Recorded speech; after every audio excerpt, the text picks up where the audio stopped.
Hi there, this is Julie Deering with Seed World, and we've been hosting a podcast series with one of our insiders, Jason Cabe, who serves as the Business Development Director for KSI. Our goal or our theme has been around transparency, and so far we've talked about the importance of transparency, seed wheel accuracy, slurry accuracy, and the future of automation. Today we're going to be talking about the visual appeal of seed, and one of the key takeaways is that visual appeal of a treated seed does not indicate its efficacy or the efficacy of the treatment. So please help me welcome Jason Cabe, and I hope you enjoy our discussion.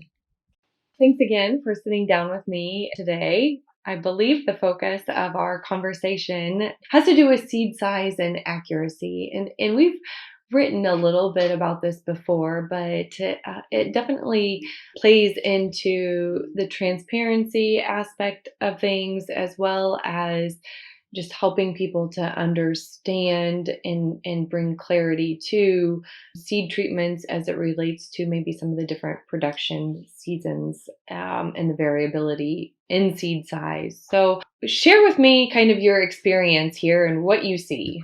Yeah, that's one of those things around seed size and around seed treatment accuracy. They kind of go hand in hand. And then when you think about the appearance of seed and the visual pleasing, how well that seed actually looks, all of these things kind of tie together. And you're right. When we think about transparency, this one really hits home. It's a big part of it. We can't ignore what seed looks like and the appearance of seed. At the same time, we have to recognize that what a seed looks like how dark the color is, or how well the seed actually just looks to our eye, does not actually make that seed treated well. The visual appearance of the seed doesn't help the efficacy of that seed.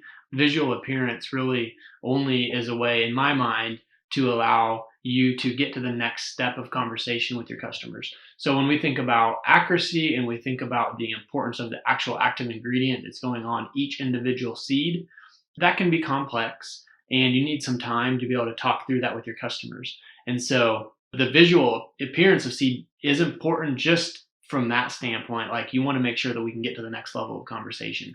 No one wants something to look bad. Like, there's a level of professionalism and marketability that comes with the appearance of seed. But at the same time, we have to recognize as an industry that that's not what's most important when it comes to actually growing seed. That seed gets planted in the ground, gets covered up with dirt. No longer does it matter what it looks like. It's not something that you sit and stare at all day. It's not something that you need to be eye pleasing, because it's not a product like that. In our minds, we like things to look good and we like things to look professional, and there's a level of that goes with it. But it really stops there. At that point, we need to be able to have the conversation beyond what it looks like to what actually is on the seed. And I think that's where this transparency thing comes in, and maybe we can talk a little bit about what to do to get us to that point in the conversation. How can we compensate for different seed sizes as we run seed through our treater and apply treatment? But then how do we make sure that we don't stop the conversation, which I said looks good, we get ourselves to the next point in that conversation.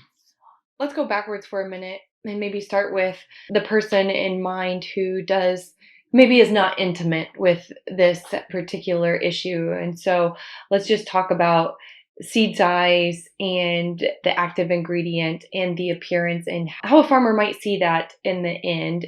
Yeah, that's a really good point, because it's one of those things that is important, but it's also not talked a lot about. When seed treatment and the active ingredient of a seed treatment is introduced, it needs to be applied to the seed on a per seed basis. So every seed needs a certain amount of seed treatment on it. You don't put more active ingredient on bigger seeds than you do on little seeds. And so what happens is we have, especially we're talking about soybeans here specifically, just to be clear on that also, or corn. Those two products are treated like this. You don't put more of a specific product that has active ingredient on it just because the seed is bigger.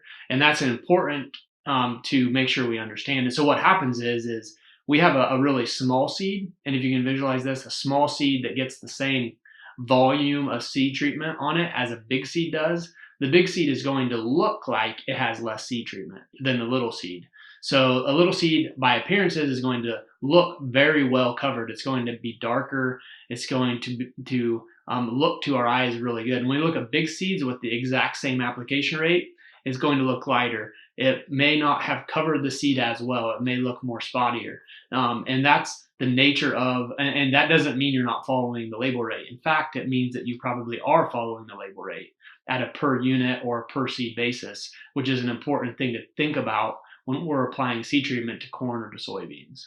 Recognizing that it is kind of hurdle number one for the operator, the seller, but then taking that to the end user, which is the farmer. Yeah. And you guys are providing the information necessary to be able to show the farmer that it has been accurately treated, even though it may not look like it. Yeah. So back to this transparency thing, right? That we've hit on over and over again is that you need to be able to stand behind your product. Let's say you get asked why does this seed look different or worse than this seed, and be able to do two things: be able to talk through what I just talked through is important, but then also be able to pull out a report, hand a piece of paper over, pull something up on a screen, whatever it might be, click a link that opens up and shows you the data that's on that. Whatever that is, you need to be able to have access to that, because otherwise we're just asking for somebody to take our word for it. And in our minds, we're to the point with this industry where we need to get beyond that, because there's too many players, there's too much going on to just say, okay, that's good enough. We need to recognize that the appearance of the seed isn't all that matters, and we need to be able to confidently stand behind our product. And in order to confidently stand behind our product, we have to have something that is printed out or logged with the seed treater system that gives us the ability to actually say, here's the hard facts of what's on that seed. And it may look this way, but here's what's actually on there. I think you're bringing up a good point is you have the report and you have the data to hand over and to back up your run or your job. But the second part of that has to be followed up on is a conversation. I mean, there has to be kind of a knowledge exchange there, because farmer gets a seed and his job is to plant it and to grow a crop, not necessarily to understand the back end dynamics. But we're seeing more and more interest there. As any salesperson needs to know, you have to know, like, when you need to engage in a conversation, when you need to know when a question is not being asked, and to be able to answer that question and be able to get out in front of that. And that's kind of an awareness that we have to have with our customers, with farmers who are picking up seed, examining seed and saying, does this really have what's on it? And like I mentioned early on, the appearance of the seed, a lot of times it gets us to that next level. And it doesn't mean a seed, good seed, or a good looking seed or not so good looking seed. Both of those can bring up the conversation. And as an industry, I think it's important when someone identifies, hey, this seed looks really nice, that we don't be like that we don't stop with just, yeah, it does, it has a lot of colorant on it, because we want to make sure that, or it has a powder or a dry product that's added, that's why it looks good. That's okay, but we need to make sure that we go to the next level, which is, yeah, it looks good, but let's remember that that's not the most important thing. There's a lot more important things that go on with that seed than just the look of that seed. That's where we have to continue to go. And a lot of times that conversation takes time, and maybe we don't feel like we have the energy for that conversation. But we have to remember that if we're not going to have that conversation, somebody is going to. Because we've talked about this early on, like our very first podcast, we were talking about transparency. Someone is going to begin to ask those questions, and pretty soon all of the industry is going to be asking those questions, and we need to learn as an industry how to answer them and how to provide the data that's there to back us up. So the focus on performance and really what the mission of the job is, and that's to protect the seed in whatever capacity you might be applying an active ingredient on, and maybe moving away from the focus on appearance. Right. Yeah. And there are things that we do. It's not like we want to ignore the appearance. There are things that even, we think about from an automation side of things, from a training side. We do spend time on the actual how the seed looks. Like, we don't want to completely ignore that. And when we think about seed size, there are things that we can do to make sure that we are getting ourselves to that second level of the conversation, where if we are switching between little seeds and big seeds, or we have some customers that we treat with inoculant and some customers that we treat without inoculant, that will change the total volume of product we're putting on a seed. And so when we add an ounce per unit of inoculant, that seed is going to look probably more covered, more evenly coated than the same exact recipe without the inoculant on the same exact seed. And so historically, when the seed treatment industry actually kind of works through those things, there's a decent amount of art that the operator kind of just takes upon themselves to put a little bit more water into their slurry, which we kind of talked about the dangers of that last time, or maybe they add a little bit more dry product, whatever they feel like they need to do in that moment based on the seed size, based on the weather. Those are things that we would call art that were just in the hands of the operator. And its sole purpose was to make the seed look better. What we want to do is kind of continue to work towards removing that art and making that more of a science around good coverage and making seed look good without alienating and compensating and losing our eye for what's really important.